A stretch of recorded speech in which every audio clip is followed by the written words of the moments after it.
আসসালামু আলাইকুম।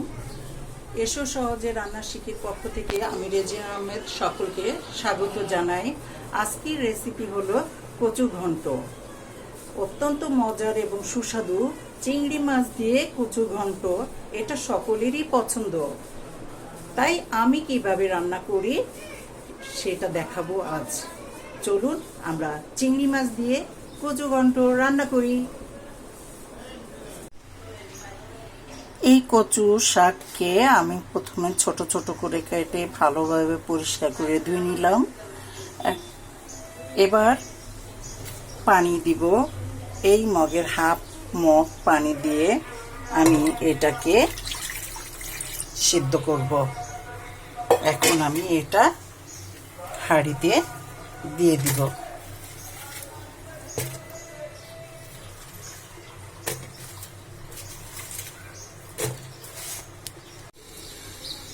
এবার আমি হলুদ দিব।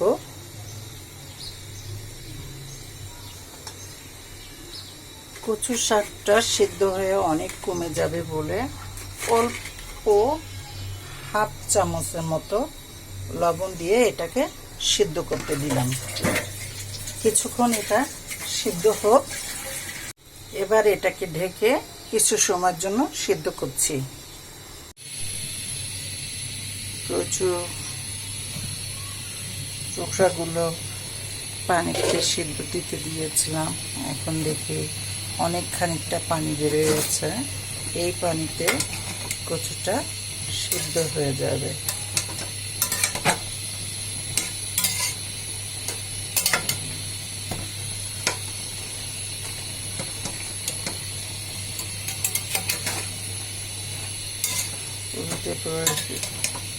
উল্টে পাল্টে দিলাম, আবার ঢেকে দিব। এভাবে কচুটা সিদ্ধ হোক। কিছুক্ষণ পর পর কচুটাকে ভালোভাবে নাড়িয়ে দিতে হবে যাতে নিচে লেগে না যায়। কচু শাক থেকে পানি বের হয়, এই জন্য আমি শুরুতে অল্প পানি দিয়েছিলাম। কচু শাকের পানি শুকিয়ে গেছে। কচু শাক আমার সিদ্ধ হয়ে গেছে। এবার জালটা বন্ধ করে দিয়ে এই ঘুটানি দিয়ে আমার এটাকে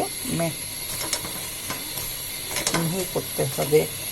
এভাবে আমি এটাকে এখন মিহি করছি, পিষতেছি। শাককে আমি এভাবে চেপে চেপে মিহি করছি। আমার মিহি করা প্রায় হয়ে গেছে। কচু শাক রান্না করতে আমার লাগবে সেদ্ধ করা কচু, সেটাকে আমি ঘন্ট করে রাখছি। কিছু কাঁচা মরিচ, কয়েক টুকরা পেঁয়াজ কুচি, একটা আস্ত রসুন, 2-3 টুকরা তেজপাতা আর রাঁধুনি আস্ত রাঁধুনি, কিছু চিংড়ি মাছ অবশ্য দিতে পারেন। আর কারোর যদি অ্যালার্জি থাকে না দিলেও চলবে। এমনি মশলা দিয়েই মানে কচু বাগার দিলেই মজা লাগে। আমি যেভাবে রান্না করছি আপনারা এভাবে একবার রান্না করে খাবেন, দেখবেন অনেক অনেক মজা। ফ্রাই প্যান গরম হয়ে গেছে। এবার আমি কচু বাগার দিব। কচু বাগার দিতে গেলে আমার কিছুটা পরিমাণ তেল দিতে হবে। আমি অল্প কিছু তেল দিলাম, প্রায় 2 টেবিল চামচের মতো। তেলটা গরম হয়ে গেল। এখন আমি দিব রসুন কুচি দিয়ে দিলাম, তেজপাতা, পেঁয়াজ কুচি এবং কাঁচামরিচ যদি বাগারে দেওয়া হয় তো অন্যরকম একটা স্বাদ হয়। কাঁচামরিচের বাগার কচু শাকে ভালোই লাগে। তো আমি এটাকে নাড়াবো। এটা লালচে কালার হয়ে গেলে আমি রাঁধুনিটা দিয়ে দেব। অবশ্য কেউ কেউ জিরে ফোড়ন দেয়, কেউ পাঁচ ফোড়ন দেয়। তো আপনাদের ইচ্ছা, আপনারা পাঁচ ফোড়ন দিয়েও করতে পারবেন, জিরে ফোড়ন দিয়েও করতে পারবেন।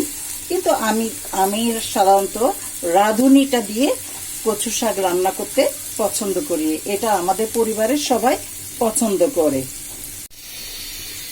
আমার পেঁয়াজ অনেকটা লাল হয়ে গেছে, এবার আমি রাঁধুনিগুলো দিয়ে দিব। এটা কিছুক্ষণ নাড়াচাড়া করার পরে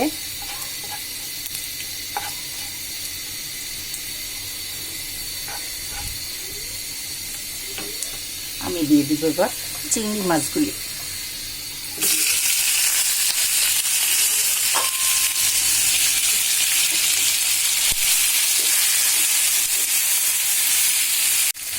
হাফ চামচের মতো হলুদ গুঁড়ি।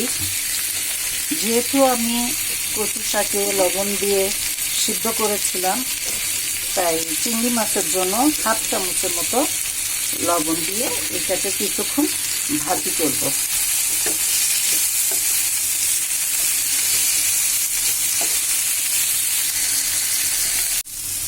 আমার চিংড়ি মাছ ভাজা হয়ে গেল। এবার আমি সিদ্ধ করা কচু ভোটা দিয়ে এটাকে ভালো করে নাড়াচাড়া করব।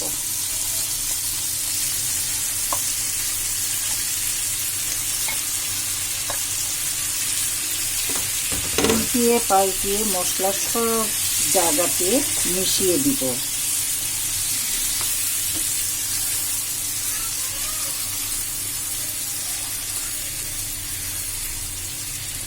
এভাবে আমি 5 মিনিটের মতো ভাজতে থাকবো।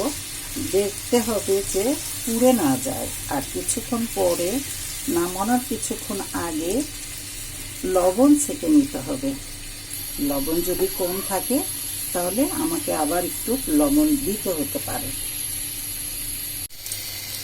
হয়ে গেল আমার 5 মিনিট ধরে ভাজা। আমি লবণটা ছেঁকে দেখেছি, লবণটা ঠিক আছে। আমার এখন ভাজা হয়ে গেছে। আমি এখন জালটা বন্ধ করে কচু শাকটা পরিবেশনে যাব। হয়ে গেল অত্যন্ত স্বাদের এবং মজার সুস্বাদু চিংড়ি মাছ দিয়ে কচু শাক। এই চিংড়ি মাছের কচু ঘন্ট